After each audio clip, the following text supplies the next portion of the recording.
हे काल रात्रि है कल्याणी, तेरा जोड़ धरा पर कोई नहीं, मेरी माँ के बराबर कोई नहीं, मेरी माँ के बराबर कोई नहीं। तेरी ममता से जो गहरा हो ऐसा तो सागर कोई नहीं, मेरी माँ के बराबर कोई नहीं।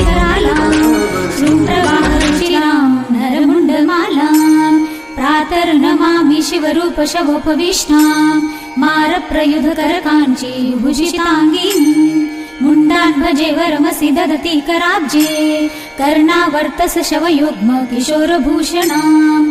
प्रातर्भजामि निजभक्तिवरप्रदात्रीम्, धात्रीम् समस्तजगताम् द्रुतवाक्यदात्रीम्। पञ्चात्रिकोणनिलये कुरु सामरस्ये, आद्देव शक्तिनिकरे स्मृतिभिः परिताम्। प्रातः स्मरामि वसुयद्र सरोजमध्ये, ब्रह्मयादि मातृ वसुर्भैरवभैरविभिः। इन्द्रादिवज्रकिरणस्थितिगेहवित्तम्, स्वागेशङ्गयुवतिर्दति करालाम्। प्रातः स्मरामि पितृकाननमध्यसंस्थाम्, देवर्षिवृन्द शवमुण्ड शिवपरिताम्। मायमहासुरहरां शिवरूपिणीताम्, कालानुबुधहृदयाम् जननीं परात्मा। यः श्लोकपञ्चकमिदं पठति प्रभाते, काली स्मरत्यनु दीनं भुवि वारणं रः।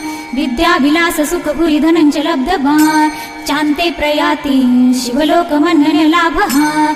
इति श्रीमहाकालीस्तोत्रम्, श्रीमहाकाल्यार्पणमस्तु।